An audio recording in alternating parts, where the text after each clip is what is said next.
아침을 시작하는 슬기로운 방법. 오늘 내게 이로운 뉴스 출발 새 아침. 네, YTN 라디오 출발 새 아침 3부 문을 열면서 안내 말씀 하나 드리겠습니다. 이제 저희 출발 새 아침을 비롯한 YTN 라디오 전체 프로그램을 프리미엄 콘텐츠 OTT인 웨이브로도 들으실 수 있습니다. 웨이브 쓰시는 분들은 언제 어디서든 편하게 YTN 라디오 찾아주시길 바라면서 먼저 경제 방 뉴스 지금 만나보겠습니다. 알면 대박, 모르면 쪽박. 경제 방 뉴스.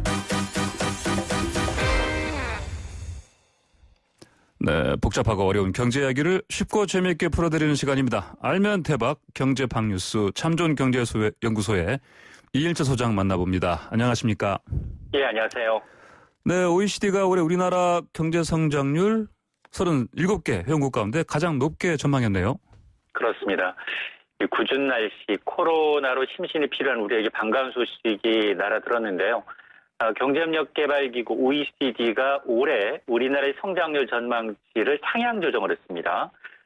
OECD가 2020년 한국경제보고서에서 올해 우리 경제 성장률을 마이너스 0.8%로 예상을 했는데, 이는 지난 6월에 제시했던 전망치 마이너스 1.2%보다 0.4%포인트 올려잡은 겁니다. 비록 마이너스이긴 하지만 전체 37개 OECD 회원국 가운데 가장 높았고요. 2위가 터키였는데 터키가 마이너스 4.8, 4%포인트 넘게 차이가 났습니다. 일본이 마이너스 6%, 비교적 대처를 잘했다라고 평가를 받고 있던 독일 역시 마이너스 6.6%입니다. 미국은 마이너스 7.3, 유럽 주요 국가들은 두 자릿수 넘게 올해 성장률이 마이너스를 기록할 것으로 예측을 했습니다. 예. 자, 그렇다면 왜 유독 우리나라에 대해서 긍정적 평가를 내렸을까? 이 K 방역의 성과를 높이셨습니다. 정부의 신속하고 효과적인 방역 조치의 결과다. 일체 봉쇄 조치 없이 코로나19를 가장 성공적으로 차단하면서 경제 피해를 최소화했다는 평가입니다. 정부의 적극적인 위기 대응 정책으로 다른 회원국에 비해서 고용과 성장률 하락폭이 매우 적은 수준이다라는 진단인데요. 우리나라가 이제 OECD 성장률 전망에서 1위를 차지한 것은 가입 첫 해였습니다. 1996년, 예. 그리고 1999년, 그리고 2002년에 이어서 이번이 네 번째입니다. 자, 그런데 OECD가 이번에 우리 경제 정책에 대한 제언도 했다고요? 그렇습니다. 2020 OECD 한국경제보고서에는 주요 이 경제정책에 대한 제언도 담고 있습니다. 크게 세 가지를 권고하고 있는데요. 우선 코로나19 영향 완화를 위해서 경기가 회복될 때까지 정부는 가계, 기업 지원을 지속해라. 그리고 추가적인 소득을 지원할 경우 저소득층에 집중하라는 제언입니다. 장기적 재정 운영의 지속 가능성을 확보하되 성장률 제고를 위한 투자가 필요하다는 건데요. 또 두 번째가 이 코로나19와 고령화에 대비한 고용 증대와 일자리 질 향상을 주문했고요. 예. 마지막으로 세 번째가 이 코로나19 충격 극복과 생산성, 이 삶의 질 향상을 위한 기술 촉진인데, 한국은 디지털 신기술 최강국 가운데 하나지만, 그러나 이제 엄격한 규제로 인해서 첨단 기술 확산에 걸림돌이 되고 있다는 겁니다. 예. 한마디로 이 K 방역으로 다른 국가에 비해서 경제 활동이 덜 위축된 건 맞지만, 장기적인 관점에서 고령화, 생산성 저하, 과도한 규제 등이 한국 경제의 취약점이다라는 지적입니다. 네, 자, 그럼에도 불구하고 이제 OECD의 이런 좋은 평가에도 불구하고 우리나라 지금 상황이 이렇게 안심할 수 있는 상황은 아니지 않습니까? 어떻습니까? 그렇습니다. 코로나19 위기 극복을 위해서 재정 지출을 늘려야 한다라는 권고가 나오고 있습니다만, 예. 반면에 세금이 지난해보다 덜 거치면서 올해 상반기 나라 살림 적자가 역대 최대 규모인 110조 원을 넘어섰습니다. 네. 올 상반기 정부의 총 수입은 226조 원, 지난해 같은 기간에 비해서 20조 1천억 원 줄었고요. 반면에 총 지출은 31조 4천억 원 오히려 늘어서 적자폭이 커지고 있습니다. 국세 수입은 132조 9천억 원으로 지난해보다 23조 3천억 원이나 감소했는데요. 결국 이 총 수입에서 총 지출을 뺀 이 통합재정수지 적자도 90조 원으로 늘었고, 또 통합재정수지에서 4대 보장성 기금을 제외한 정부의 실질적인 재정 상태를 보여주는 관리재정 수지는 네. 상반기에만 110조 5천억 원의 적자를 기록했는데요. 네. 이는 2011년 통계를 작성하기 시작한 이후 역대 최대 규모입니다. 설상가상으로 집중호우 피해를 극복하기 위해서 4차 추가 경정 예산까지 논의가 되고 있어서 재정 적자 폭은 더 확대될 것으로 우려됩니다. 네. 자, 그런데 또 종합주가지수 2년 만에 2,400선을 돌파했네요. 그렇습니다. 이 돈의 힘 그리고 개인들의 적극적인 매수로 종합주가지수가 2,400선을 거침없이 돌파했습니다. 어제 이 종합주가지수가 32포인트 1.35%가 올라서 2,418로 거래를 마쳤습니다. 네. 7거래일 연속 상승했고요. 지난 2018년 6월 이후 2년 2개월 만에 최고치입니다. 지난 3월 19일에 기록했던 연중 최저점 1,457과 비교하면 예. 5개월여 만에 66%가 올랐습니다. 예. 전문가들은 그럼에도 불구하고 향후 증시 전망도 낙관적으로 보고 있는데요. 국내 증시에서 올해 25조 이상 순매도했던 외국인 투자자들 네네. 7월 들어서 5,800억 원 이상 순매수했습니다. 네. 유동성 지표도 나쁘지 않은데요. 증시의 대기 자금 성격인 증시 예탁금은 51조 원을 넘어섰고요. 향후 주식 전망이 좋다 보니까 이 증권사로부터 주식을 사기 위해 빌린 돈, 이른바 신용 융자 규모도 15조 원, 역대 최대 규모입니다. 네. 이런 유동성의 힘으로 코스피가 3,000시대를 열 것이다라는 장밋빛 전망도 있지만, 그러나 이런 유동성 랠리에 대한 우려의 시각도 만만치 않은데요. 지금 각국 정부가 경기 부양을 해서 천문학적인 재정을 투입하고 있지만 언젠가는 출구 전략이 불가피하다는 겁니다.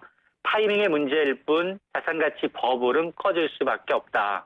특히 이제 주가 고평가 여부를 판단할 수 있는 주가 수익 비율은 13년 만에 가장 높은 수준입니다.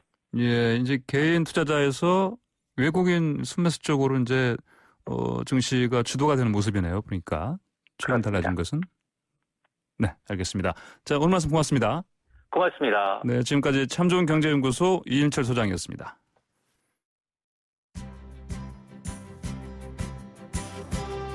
슬기로운 출근길, 출발 새 아침은 청취자 여러분과 함께 만들어갑니다. 짧은 문자 50원, 긴 문자 100원에 유료 문자 샵 0945, 우물정 0945로 문자 보내주시거나 유튜브 보이는 라디오 댓글창, YTN 라디오 어플리케이션 예스를 통해 여러분의 목소리를 들려주세요. FM 94.5MHz YTN 라디오 출발 새 아침, 잠시 후 계속됩니다.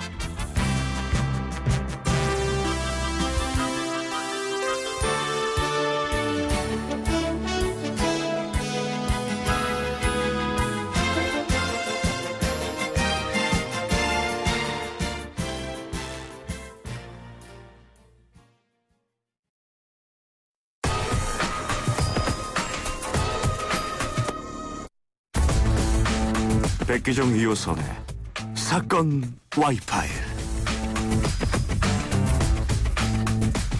네, 하나의 사건을 입체적으로 풀어보는 시간, 사건 와이파이. 오늘도 이성과 감성의 이해를 도와주실 두 분 모셨습니다. 부드러운 카리스마, 부카 백기종 전 수사경찰서 강력팀장 나오십니다. 네, 안녕하십니까. 안녕하십니까. 자, 그리고 예리한 카리스마, 예카 2호선 심리상담 전문가 나와 계십니다. 안녕하세요. 예, 예카라고 했더니 왜 웃으십니까? 네. 맞지 않습니까? 예, 에리안 카리스마이면서도 네. 아주 미모의 네. 카리스마입니다. 저희가 웃었던 거는 네. 부드러운 카리스마에서 부드렁 하셔가지고 저희가 그러니까요. 발음이 너무 재밌었습니다. 예, 프랑스 저 과자 마카롱도 아니고. 예, 부드러운. 예. 그렇게 한번 해볼까요? 앞으로 그러면 부드러운. 예. 좋습니다. 예. 좀 너무 나간 것 같습니다. 자, 거액의 보험금을 노리고 교통사고를 내 만삭의 아내를 숨지게 한 혐의로 기소된 50대 남성. 결국 파기환송심에서 살인죄를 벗고 금고 2년 선고받았습니다. 재판부는 이 남성이 아내를 살해하려고 고의로 사고를 낸 것이 아니라 졸음운전으로 사고를 낸 것이다 이렇게 봤는데, 자, 아내가 사망 전에 무려 25개의 보험 상품에 가입했었고요. 사망보험금 총합 무려 95억 원에 이르는 이 부분 관련해서 남편이 고의로 사고를 낸 것이 아니냐 이런 혐의를 받아오긴 했습니다. 오늘 사건 와이파이에서는 이 만사간의 교통사고 사망사건을 주제로 이야기 나눠보겠습니다. 자, 우선 부카 백기종, 네. 부드러움이요. 백기종 팀장님. 네. 이번에 대법원 판결이 났지만 사건은 2014년에 있었던 일이 아닙니까? 네. 자, 당시 사건 간략하게 좀 정리 좀 해주시죠. 그렇습니다. 뭐 간략하게 말씀하시니까 또 부담 좀 되긴 합니다만 2014년 8월 23일 날 새벽 3시 30분이 넘어가는 시간입니다. 예.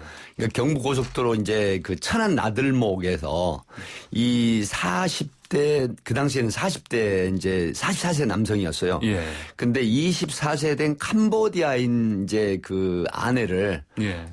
조수석에 태우고 심야 시간대 운전을 하는데 갓길에 주차된 화물차를 못 보고 추돌을 했다. 네. 이제 이렇게 돼가지고 경찰이 신고가 됐는데 결국 아내는 사망을 했어요. 예. 사망을 했는데 경찰 조사에서 졸음운전을 해가지고 앞에 있는 갓길에 주차된 화물차를 보지 못했다라고 이제 했는데 이후에 이제 화장을 하고 이후에 경찰이 뭔가 미심쩍은 또 제보를 받아서 수사를 해보니까 예. 11개 방금 말씀하셨지만 11개 보험사에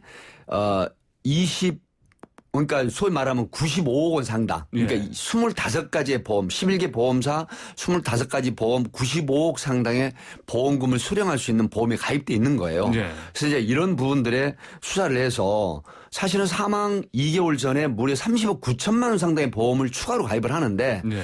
경찰이 이제 한 가지 의심점을 뭐냐면 수입에 반해서 최소 400에서 최대 800만 원의 월 보험료를 납입하는 이런 정황들. 예. 이런 것들을 종합해서 결국 기소 의견 송치를 해가지고 이제 지난한 재판이 시작이 되는데 예. 1심 재판부는 간접 증거만으로는 범죄 증명이 어렵다 그래서 무죄를 선고를 하죠. 예. 그런데 항소심 고법에서는 뭐 방금 말씀드린 2개월 전에 30억 9천만 원 상당의 보험을 가입하는 등 여러 가지 정황으로 봐서 이거는 보험 사기에 의한 살인으로 판단이 된다라고 해서 무기징역을 선고를 합니다. 예. 그런데 2017년도에 대법원에서 살인의 선고를 하기까지는 이런 여러 가지 정황들로 봐서 명확한 동기가 없다라고 네. 이렇게 인정이 된다라고 해서 고등법원 대전고법에 바로 파기 환송을 합니다. 예. 이렇게 돼서 지난 10일이죠. 뭐 며칠 전에 대전고법에서 뭐 보험 사기 특례법에 의한 사기하고 그다음에 살인은 인정하기 어렵지만 교통사고 처리 특례법상 과실치사죄는 적용이 되므로 금고 2년형에 처한다를 해가지고 법정 구속을 했는데 예. 저는 이 사건 발생을 할 때부터 굉장히 특히 수사를 하는 사람 입장에서는 굉장히 지대한 관심이 있는 부분이고요. 또 많은 국민들이 95억 상당의 보험금 수령에 대한 그런 관심이 굉장히 높은 그런 사안이라서 이미 선고가 됐지만 이후에도 상당한 민사 문제라든가 여러 가지 그 의심스러운 점 정황 이런 부분들에 대한 논란은 앞으로 향후 계속될 것이다. 네. 이렇게 분석이 됩니다. 자, 방금 말씀하신 것처럼 무려 25개 보험을 가입했고 95억 원을 탈 수 네. 있는 그런 상황입니다. 이렇게 많이 가입하는 사람들이 좀 사실 많지 않을 텐데요. 어떻게 보십니까? 흔치 않죠. 예. 우리가 이제 이번 사건이 사실 어떤 한 가족의 사고와 또 만삭이었던 아내의 사망이라고 하는 굉장히 고통스럽고 네. 사실 안타까운 슬픈 사건임에도 불구하고 다들 국민들의 의혹을 가졌던 건 그 이후에 알게 됐던 이 25개의 보험과 거의 100억 원에 지금은 이자까지 붙어가지고 100억 원이 네. 넘는다고 하더라고요. 네. 이 100억에 가까운 어마어마한 보험금을 두고 어떤 모종의 어떤 의도가 있었던 건 아닌가라고 하는 의혹들을 가졌는데 일단은 뭐 어떤 사건이든 그렇습니다만 우리가 의혹만으로 어떤 뭐 유죄 추정을 한다는 거는 저는 안 된다고 생각을 일단 하고요. 예. 이제 그럼에도 불구하고 이 사건이 일어났을 때 한간에 이제 농담처럼 서로 했던 얘기들이 있습니다.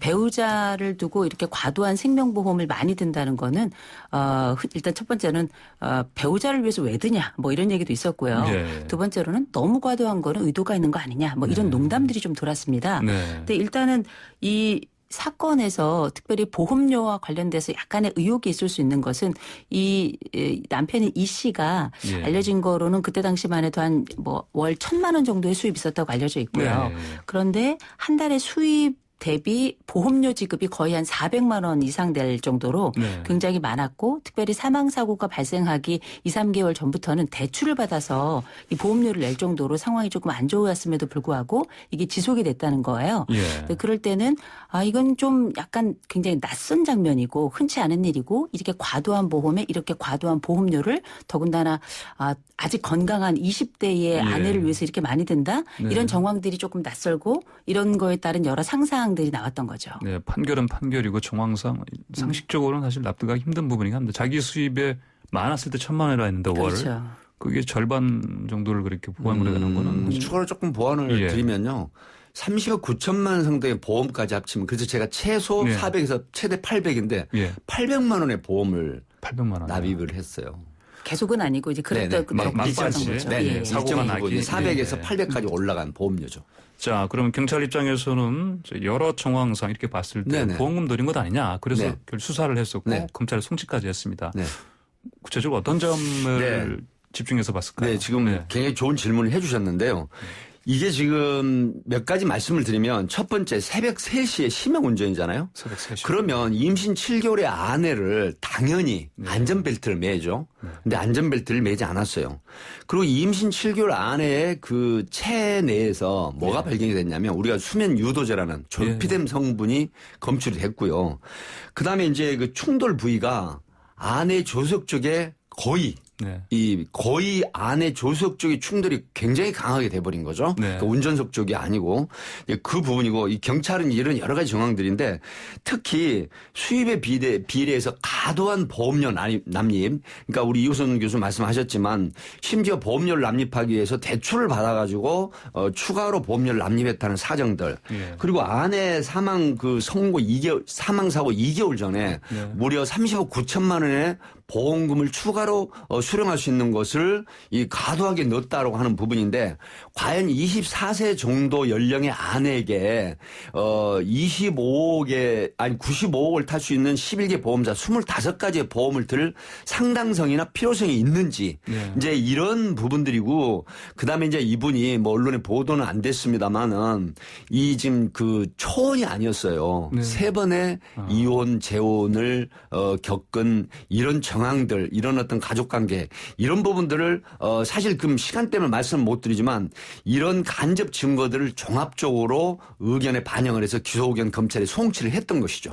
그 또 심지어 그 현장에 미리 좀 가봤다 뭐 이런 네, 얘기도 이제 있습니다. 그 방송 때문에 사실은 맞습니까? 어떻게 보면은 예. 이게 보험 사기하고 살인 부분은 무죄 취지가 선고가 됐거든요. 물론 네. 대법원에 아직 상고가 남아 있긴 합니다만은 네. 그래서 이제 수사의 어떤 그런 수사 기법이라든가 또 본인에 대한 어떤 그 프라이버시에 관련된 부분이 좀 상당히 많아요. 예. 이런 부분은 사실 그 방송이기 때문에 다 말씀을 드릴 수 있는 상황은 아닙니다. 네, 알겠습니다.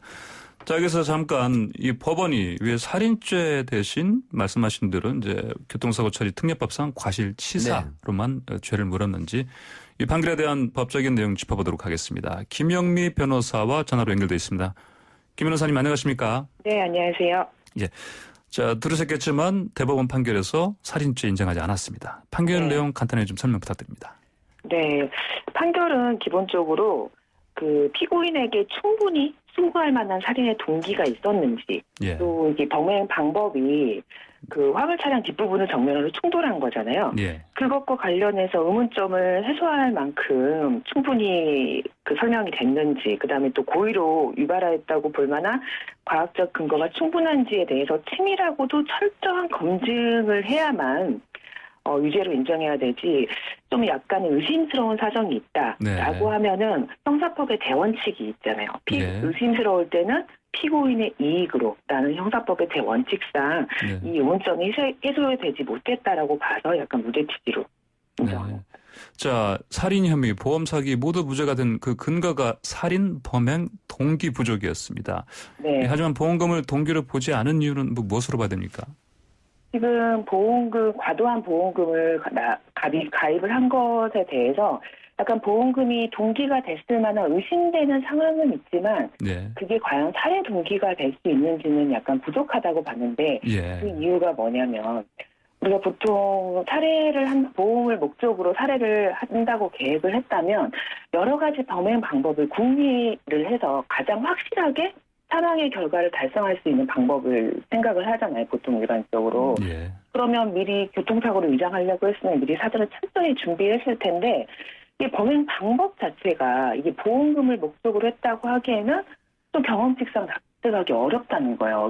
예. 사건이 보면은 고속도로에서 시속 60에서 한 70km 정도 주행하다가 앞에 서 있던 대형 화물 차량 뒷부분을 거의 정면으로 추돌을 했는데 그 차량의 조수석 쪽만 부딪히게 해서 정확히 추돌하시 누구에게나 쉬운 일이라고 보기는 어렵다는 걸. 간혹 잘못 부딪히면 피고인 본인도 죽거나 심하게 다칠 수가 있는데 누가 그렇게 본인도 죽을 것을 감내하면서 그런 방법을 선택했겠느냐. 이게 상당히 이례적이라는 거예요. 그러니까 보험금이 과도하고 이 부분을 충분히 의심할 만한 사정이 존재하지만 다른 반면에 이게 고의로 했다고 보기에는 또 의심스러운 사정도 같이 병존하다 보니까 이런 이제 피고인의 이익으로 판단을 해서 무죄라고 본 것 같습니다. 예.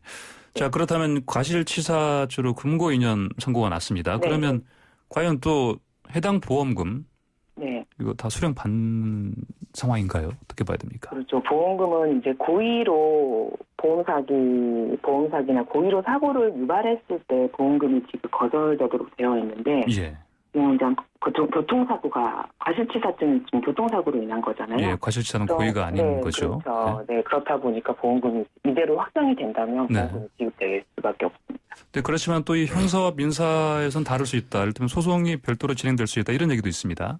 네, 민사는 이제 형사는 무조건 고의범일 때에만 처벌이 되는데 네. 민사는 고의 또는 과실로 손해를 야기했을 때는 이제 면책된 피해갈 수 있는 부분이 있는데, 근데 보험금 청구에 있어서는 마찬가지로 고의로 보험 사기라든지 보험금을 노리고 교통사고를 유발했을 때나 지급 거절이 되는 거라서 네.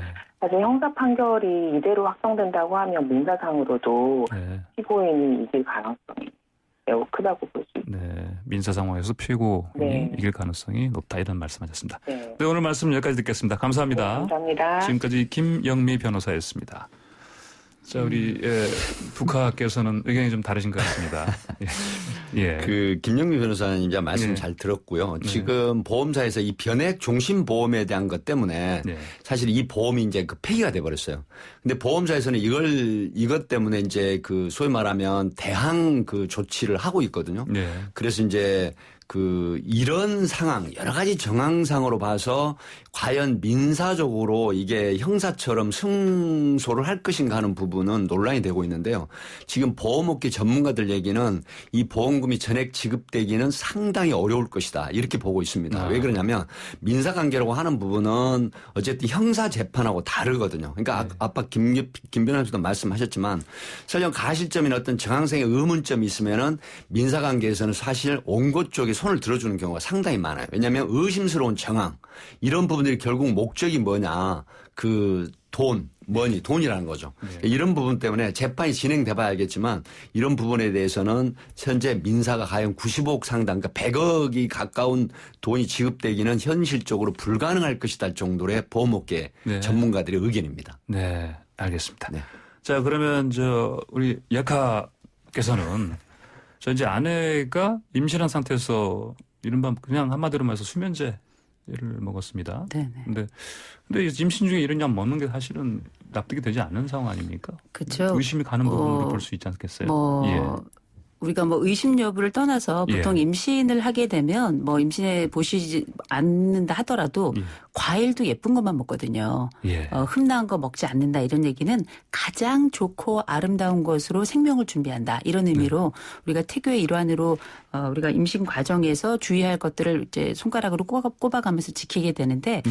수면 유도제라는 말이 사실 저는 보험금보다 훨씬 더 약간 의아스러웠던 부분이에요. 왜냐하면 우리가 임신에 대한 기본적인 일반적인 관례를 보더라도 우리가 예쁜 것만 먹는다는 건 뭘 얘기하냐면 수면 유도제와 같이 어떤 태아에게 부정적인 영향을 미칠 만한 가능성이 있는 약물을 섭취한다는 건 거의 불가능한 일이거든요. 더군다나 그때가 임신 7개월 상태였는데 그러면 아이가 이제 출산을 하기 얼마 남지 않은 시간이고 근데 이제 이 씨의 변호사 그 남편 측 변호사 쪽에서 얘기했던 건 뭐냐면 살인의 의도와 관련해 가지고 일단은 악성부채나 아니면은 사체 같은 게 없었다. 네. 또 부부 사이 좋았다. 네. 또 이 태아가 아들이었기 때문에 더 좋아했다. 이런 얘기들 나오고 부부 갈등이 없었던 부분도 사실 살해에 대한 여러 정황을 볼 때에는 이거는 살해라고 볼 수 없다라는 이유로 이제 이걸 된 거거든요. 예. 근데 아마 그 의도는 본인하고 것도 돌아간 그 아내만 알 겁니다.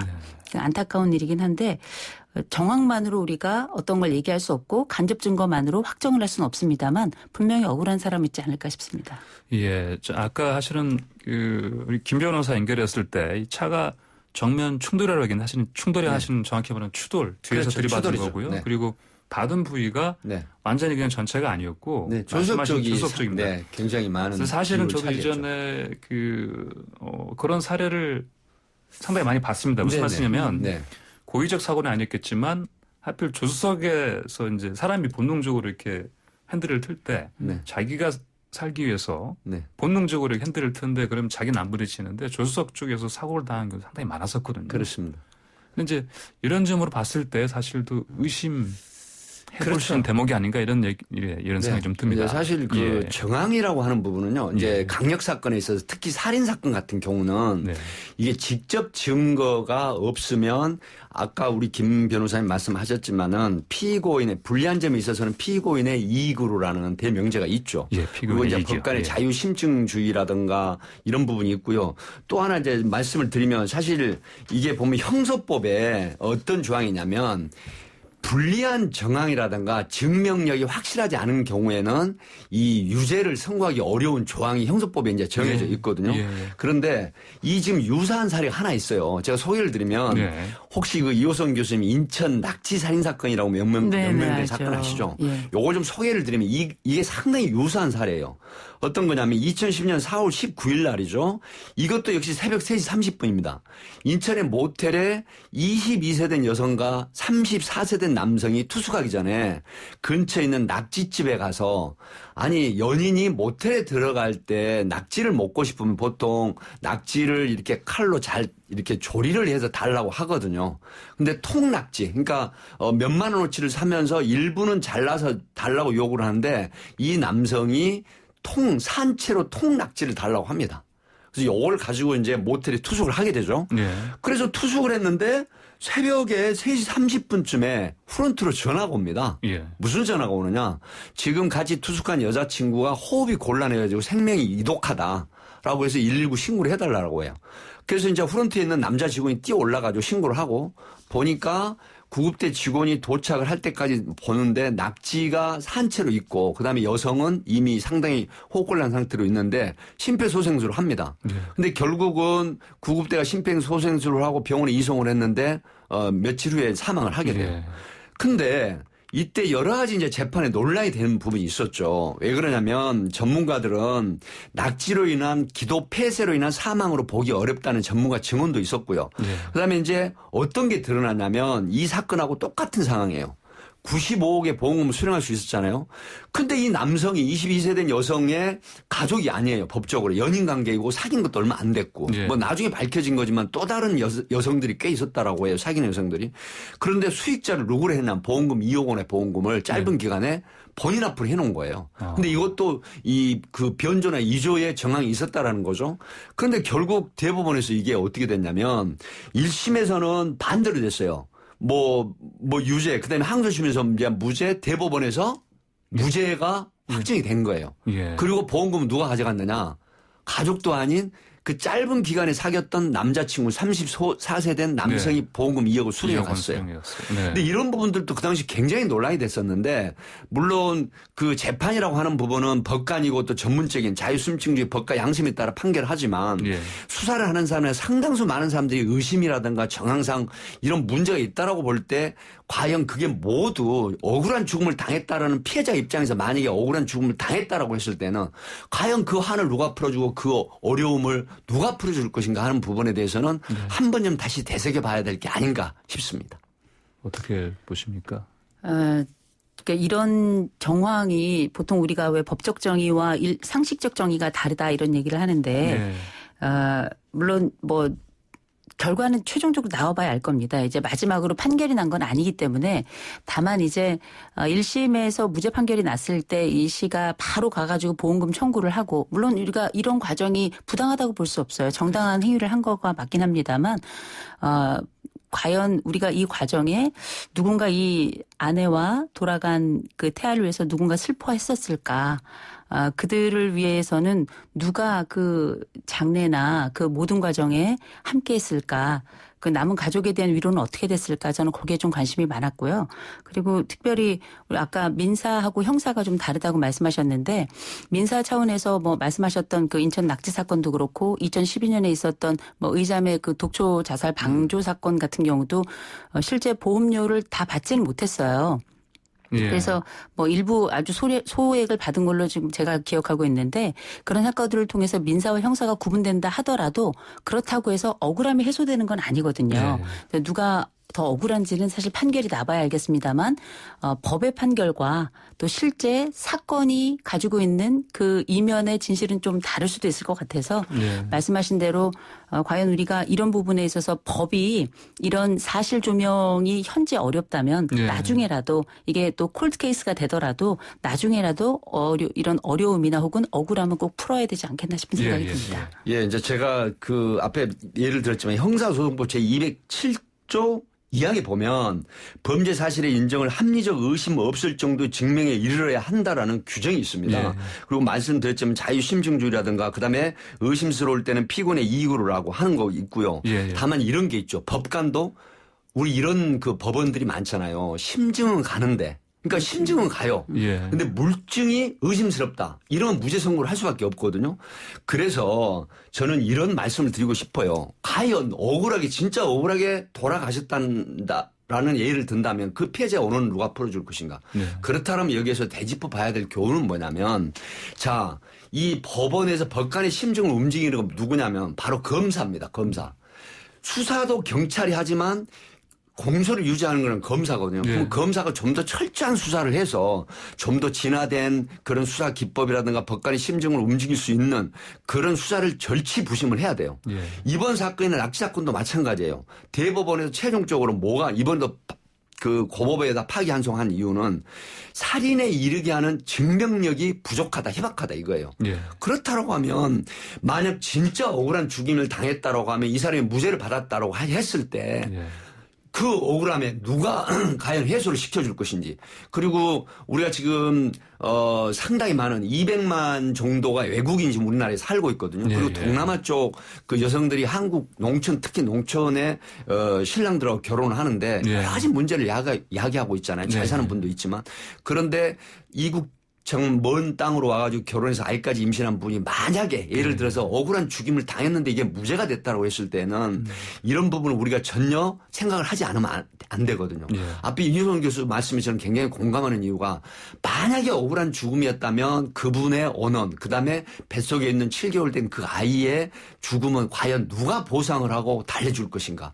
이런 부분들 때문에 저는 정말로 철저한 수사로 법관의 심증을 움직여서 억울한 죽음이 없도록 하고자 하는 그런 바람을 나타내는 말씀을 드리는 겁니다. 네, 북학교수는 열변을 좀 더하셨습니다. 근데 저는 전적으로 그 말씀에 동감을 해요. 그러나 우리가 왜 증거 제일주의라고 이야기를 하고 또 흔히 우리가 말하는 간접 증거만으로 직접적인 어떤 유죄로 단정할 수 없다는 이런 취지는 저는 일부분 존중해야 된다고도 생각합니다. 왜냐하면 이런 사례도 있는데 정반대 사례도 있을 수 있기 때문에 다만 이제 이런 일이 발생했던 일 자체가 이번에 여러 가지 생명보험을 그렇게 무한대로 들어도 괜찮았던 그 시스템이 있었기 때문에 오해를 받는 것도 일부 있을 수도 있다고 생각을 해요. 그런데 그 사건 이후로 사실 그 생명보험을 드는 것 자체도 많이 제한이 되는 법의 변화를 가져왔던 것처럼 이런 그 법의 공백이 가져다주는 억울함은 자꾸 점차 좀 줄여나가야 되는 방향으로 가야 되지 않겠나 싶습니다. 네, 보니까 이번에 이 사건 이후에 특히 대법원 판결 나온 이후에는 그 경찰에서 앞으로는 어떤 비슷한 유사 사건이 발생했을 때 보험을 몇 개 들었는지도 하신 들여다볼 수 있는 시스템을 구축을 좀 했고요. 그다음에 보험사에서도 앞으로 이런 이제 거의 무한대에 가까운 보험 가입 아주 엄격한 심사를 하는 그런 쪽으로 좀 바뀌는 것 같습니다. 변사 사건이 나면 경찰이 바로 조회를 보험이 어느 정도 들었는지 조회를 할 수 있는 시스템이 개발이 된 거죠. 네. 자, 두 분 말씀 보니까 지금 사실은 지금 3부인데 4부까지 같이 가고 싶은데. 근데 한 가지 분명한 건 배우자가 생명보험 든다고 너무 오해는 마셨으면 좋겠습니다. 네. 그럼요. 그럼요. 저희 남편도 많이 들었더라고요. 아, 그렇습니다. 네, 알겠습니다. 두 분 말씀 여기까지 듣겠습니다. 감사합니다. 고맙습니다. 네, 지금까지 백규정 전 팀장님, 이호선 심리상담 전문가였습니다. 감사합니다. 네, YTN 라디오 출발새 아침 3부 순서는 여기서 마치고요. 잠시 후 4부로 돌아오겠습니다. 뉴스 탐구생활 즐거운 스포츠. 네, 오늘처럼 흐린 여름 아침에도 우리의 가슴을 뜨겁게 달구어줄 스포츠 뉴스 최동호 스포츠문화연구소장과 함께 짚어봅니다. 안녕하십니까? 예, 안녕하세요. 자, 류현진 선수 지금 경기 진행 중이죠? 예, 그렇습니다. 이 토론토하고 마이애미 경기가 현재 진행 중이고요. 지금 이 4회가 이 진행 중에 있거든요. 네. 이 4회 현재 이 토론토가 마이애미에 0대1로 뒤지고 있습니다. 류현진 선수 이 선발로 등판했고요. 이 4이닝 1실점, 탈삼진 4개를 기록 중에 있는데 네. 1회는 무실점 잘 막아냈습니다. 예. 2회 이 선두 타자에게 솔로 홈런 네. 허용했고요.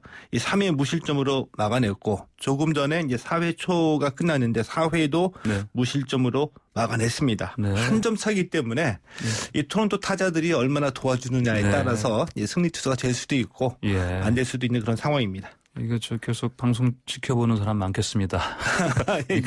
이 초반에 홈런 맞았지만 1점만 줬으니까 예. 예, 앞으로 이제 말씀하신 대로 이제 타선에서 얼마나 잘하느냐, 도와주느냐에 다른 거죠. 예. 자, 프로야구 LG 박용택 선수가 어제 경기에 앞서서 기자회견했는데 예. 은퇴 투어를 하지 않겠다 이렇게 말했습니다. 은퇴 투어 이 단어 아직 낯선 청취자분들 좀 계실 것 같은데 이게 뭡니까? 은퇴 투어 예. 은퇴하기 전에 어디 여행 다니고 이러는 건 아니고요. 예, 아니겠죠, 당연히. 은퇴 예. 경기가 계속 이어진다는 뜻에서 은퇴 투어거든요. 예.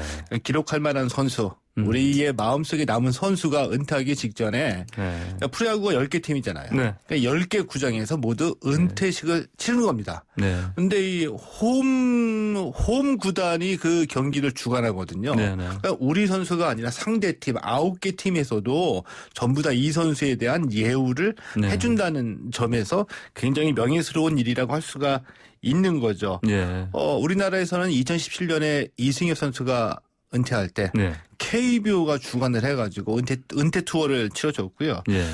그리고 또 같은 해에 그 NC의 그 이호준 선수 KBO가 아니라 예. 프로야구 선수협회 차원에서 좀 간략하게 간단하게 은퇴 투어를 진행한 바가 있죠. 그런데 이 박용택 선수 은퇴 투어 논란이 된 이유가 뭡니까? 박용택 선수는 우선 그 의문의 일패를 당한 것 같아요. 의문의 1패. 예, 왜냐하면은 예. 이 박용택 선수가 올 시즌 마지막으로 은퇴하거든요. 근데 예. 은퇴 투어 얘기는 선수가 먼저 다 하겠다 이렇게 얘기할 수는 없는 거죠. 네. 박용택 선수는 하던 일 계속 하고 있었었는데 예. 프로야구 선수협회가 먼저 6월에 야, 이 박용택 선수가 은퇴를 하니 우리가 가만히 있을 수는 없다. 은퇴 투어를 실시하자. 이렇게 얘기를 꺼내가지고 결정을 받습니다. 이제 LG 구단이 반대할 리는 없죠. 예. 근데 이 소식이 전해지니까 팬들 가운데 의견이 양분된 겁니다. 좋다. 환영한다. 이런 의견도 있고 반면에 박용택 선수가 잘하는 선수인 거는 맞으나 네. 은퇴 투어까지 갈 정도는 아니다. 네. 라는 의견이 막 분분한 거죠. 그래서 이게 어느 정도 불붙었냐면은 일부 포털 사이트에서는 투표까지 갔어요. 투표까지 했다고요? 은퇴 투어 해야 되냐 말아야 되냐 이거 가지고. 예. 근데 이 반대하는 쪽의 이 얘기가 좀 궁금하거든요. 그렇죠. 왜 반대를 했냐면 한마디로 말씀드리면은 박용택은 이승엽 정도는 아니다. 이 얘기입니다. 그러니까 박용택 선수가 현재의 KBO 리그 통산 최다 안타 기록을 갖고 있는 선수이거든요. 그리고 통산 타율이 3할 8리니까 네네. 굉장히 잘하는 예, 선수이죠. 자, 그럼에도 불구하고 이 반대하는 측에서는 이 KBO 리그를 대표하는 스타는 아니다. 그리고 이승엽 선수처럼 국가대표로 활약한 적이 없다라는 네. 이유를 대고 있는데 결정적으로 2009년에 네. 이 박용택 선수가 타격왕을 차지할 때 예. 졸렬하다 할 때의 졸렬이요? 예, 졸렬택이라는 이 불명예스러운 별명을 갖게 된 사건이 하나 있었거든요. 이때에 많은 좀 안티팬들이 만들어졌던 게 네. 이번에 좀 악영향을 미쳤던 것 같아요. 졸렬 사실은 우리 회사 가운데도 한 분도 사실은 이런 별명을 가지고 계시는 분이 있습니다. 네, 제가 누구라고 특정 지을 수는 없고요. 예. 그런데 예, 근데 그 분에 대해서 이제 뒤에서 이렇게 반장난으로 얘기할 때 그 졸렬의 뜻인지. 예. 자, 이게 같은 건지 모르겠어요. 무슨 뜻입니까? 이게 졸렬택. 예. 졸렬하다의 졸렬인데 정정당당하지 못하다 이런 뜻이거든요. 예. 근데 뭐 같은 줄은 모르겠는데 네. 이 2009년에 이제 박용택 선수가 타격왕을 차지했어요. 네. 근데 이때에 이 당시 그 롯데의 홍성훈 선수하고 이 타격왕 자리를 놓고 정말 치열하게 네. 경쟁을 했습니다. 어느 정도 치열했냐면은 이 박용택 선수가 3할 7푼 1리로 타격왕 차지했거든요. 예. 홍성훈 선수는 3할 7푼 1리였어요. 하하. 1, 2 차이로 이 운명이 갈린 거죠. 그거는 차이라고 할 수가 없지 않습니까? 아, 그렇죠. 예. 한 타석만 더 들어갔었으면 네, 타격왕이 바뀔 수도 있는 그런 경쟁이었는데. 그런데 예. 이때 이 정규리그 경기 막판에 LG 김재박 감독이 우리 팀에서 타격왕 만들어내자. 타율 관리에 들어갔죠. 네. 그래서 경기에 내보내지 않은 겁니다. 네. 그러니까 만들어진 타율이 돼가지고 타격왕을 차지했죠. 이때에 팬들이 박용택 선수를 경기에 나서지 않는다. 비난을 한 겁니다. 그래서 졸렬택이라는 별명이 만들어진 거거든요. 예. 근데 저는 이제 조금 이제 이해는 가는 게 박용택 선수로서는 조금 억울할 수도 있어요. 왜냐하면 본인이 나 경기 안 나가겠다. 3할 7푼 1리 타율 만들기 위해서 난 이제 경기 안 나선다. 이게 아니라 이 감독이 이제 너 타율 관리 해줄게. 경기에 나가지 마라. 예. 해준 거거든요. 근데 이때 물론 난 정정당당하게 끝까지 승부를 보겠다. 나 경기에 나서겠다. 이렇게 나왔으면은 됐을 텐데 이 유혹을 받아들이는 박용택 선수에게도 일부 이제 책임은 있겠죠. 예. 근데 그 당시 이제 LG 김재박 감독이었었거든요. 예. 이 김재박 감독 정도 세대의 지도자들에게는 이렇게 관리해주고 우리 팀에서 개인 타이틀 홀더를 만들어내고 사실 과거엔 이런 경기가 많이 있었었죠. 사례가 많이 있었었죠. 물론 이제는 우리 야구 팬들의 의식 수준이 높아져서 끝까지 정정당당한 승부를 가리지 않으면 많은 비난을 받지만 이 당시에는 이랬던 사례가 좀 많이 있었습니다. 김재덕 감독이 옛날에 점프에서 번트했던 개구리 점프 유명했던 82년 세계 야구 선수권 대회죠. 그러니까 이제 이런 분이 선수 당시에 이런 모습 보여준 어떤 그런 캐릭터로서는 이런 상황에 또 맞부딪히면 또 어쨌든 뭔가를 만들어내는 그런. 그렇죠. 이게 페어 정정당당하지 못하고요. 그런데 이 당시에 유명했던 얘기가 좀 있었죠. 부끄러움은 잠시고 기록은 영원하다라고 했는데 이 명제도 이제는 바뀌었습니다. 부끄러움은 잠시일 수는 있겠으나 이 기록도 부끄러운 기록으로 영원히 남게 됩니다. 그러니까 옛날에 이종범 선수 같은 경우는 타율 관리 그때 제대로 했으면 1등 했을 텐데. 그것도 있지 않습니까? 저 식사 관리를 잘못해서 옛날에 육회를 먹어서 그랬던 거죠. 그러니까 이게 보면은 이제 각자 어떤 이런 성격의 차이가 있는 것 같아요, 보니까.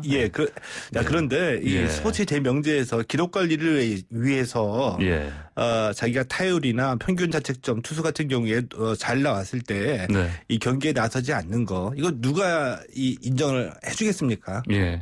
지금 이제 이 패러다임이 굉장히 많이 바뀐 거고요. 최동호 소장이라면 만약에 실제 선수로 뛰었다. 그러면 어떻게 했을 것 같습니까? 저 끝까지 나가죠. 그래야지 인정받을 수 있는 거 아닙니까? 이제 타이틀은 가져갈 수는 있겠으나 팬들로부터 존중받고 인정받는 게 저는 그게 진짜 중요하다고 보거든요. 야, 정말 진정한 스포츠 정신 가지고 계신 우리 최동호 소장님. 이게 우리 사회도 이렇게 바뀌어야 되는데. 알겠습니다. 자, 타율 관리하면서 1, 2차이로. 이렇게 그 타격왕 차지했으니까 팬들 비난 당연히 있을 수가 있고요. 2009년이니까 11년 전 일인데 이게 벌써 오래전 일인데 박우택 선수 발목을 결국 잡게 되는군요. 발목을 잡았죠. 지금 보면은. 잡아버렸습니다. 은퇴 투어가 무산이 됐기 때문에 발목을 잡았는데 근데 우리 그 속담에 때린 사람은 맞은 사람은 발 뻗고 자도 때린 사람은 편하게 하지 못한다. 이런 속담이 있죠. 이전에 많이 때려보셨나 봐요. 아니고. 그랬는데 박용택 선수는 비록 이 타격왕 타이틀을 가지고 갔지만 마음이 편하지는 않았던 것 같아요. 그래서 실제로 이게 이제 2009년에 타격왕에 오르고 난 뒤에 4년의 세월이 흘렀습니다. 또 2013년에 이 골든글러브 시상식에서 박용택 선수가 페어 플레이어 상하고 이 외야수 포지션에서 골든글러브를 수상을 했거든요. 네. 그러니까 이거 2번 수상하니까 무대에 2번 올라가서 수상 소감을 얘기할 기회가 있었죠. 2번이나. 네. 페어플레이어 상을 받았을 때 수상 소감이 제가 기억을 하는데 제가 이 페어플레이어 상을 받을 자격이 있는지 모르겠다. 예. 2009년에 페어하지 못했던 것을 반성하면서 그 후로부터는 경기장 안팎에서 좀 더 모범적으로 살려고 굉장히 노력했다. 예. 이런 얘기를 했습니다. 자, 그리고 난 다음에 이제 외야수 자리에서 이 골든글러브 상을 받았을 때 무대에 또 올라왔거든요. 이때에 이 팀이 정규 시즌 2위를 차지해서 이 상을 받은 것 같다라고 얘기한 다음에 잠시 침묵이 흘렀고요. 예. 울어도 되나요? 예. 라고 얘기했습니다. 그리고 가슴에 맺힌 것이 많았는데 올해 어느 정도 풀었다. 네. 이렇게 얘기하면 실제로 눈물을 뚝뚝 흘렸습니다. 예, 그렇군요. 자, 은퇴 투어는 본인 고사에서 뭐 이제 못하게 됐지만은 이제 이 선수가 그동안 해온 그런 뭐 노력 또 뭐 진심 아닌 반성 이런 부분 인정해줘야 되겠습니다. 그렇죠. 그러니까 이 4년이 흐르고 난 뒤에도 이 프로야구 한 해를 결산한 이런 큰 무대에서 눈물 흘리면서 4년 전에 얘기를 꺼냈다는 거 선수 본인에게도 상처가 많았다는 거거든요. 근데 저는 이거를 굉장히 노력해서 명예를 회복했다고 봅니다. 무슨 얘기냐면은 4년간의 어떤 본인만의 노력으로 페어플레이어상을 수상을 했잖아요. 그러고 난 다음에 그 자리에서 4년 전 얘기를 하면서 반성했다는 얘기를 했고요. 이런 걸 보면 우리가 좀 인정해줄 만한 부분은 있다라고 이제 보고요.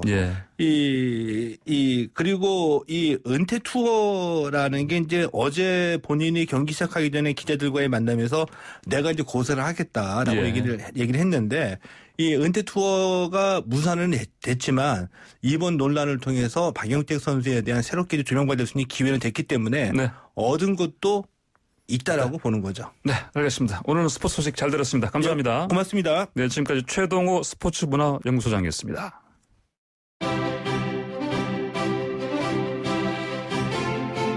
네, YTN 라디오 출발 새 아침 오늘 저희가 준비한 소식은 여기까지입니다. 오늘 내륙은 장마가 소강 상태를 보이면서 열대야와 무더위가 기승을 부린다고 합니다. 다만 오후에는 전국에 강한 소나기가 예보되어 있습니다. 추가 비 피해 우려되는 상황입니다. 자, 거침없이 쏟아지던 장마가 잠시 쉬어간다는 소식은 반갑지만요. 무더위와 함께 소나기 예보는 또 마냥 달갑지가 않습니다. 자, 우산 꼭 챙기시기 바라고요. 저는 내일 아침 7시 정각에 변함없이 슬기로운 내용으로 찾아뵙겠습니다. 저는 황보선이었습니다. 감사합니다.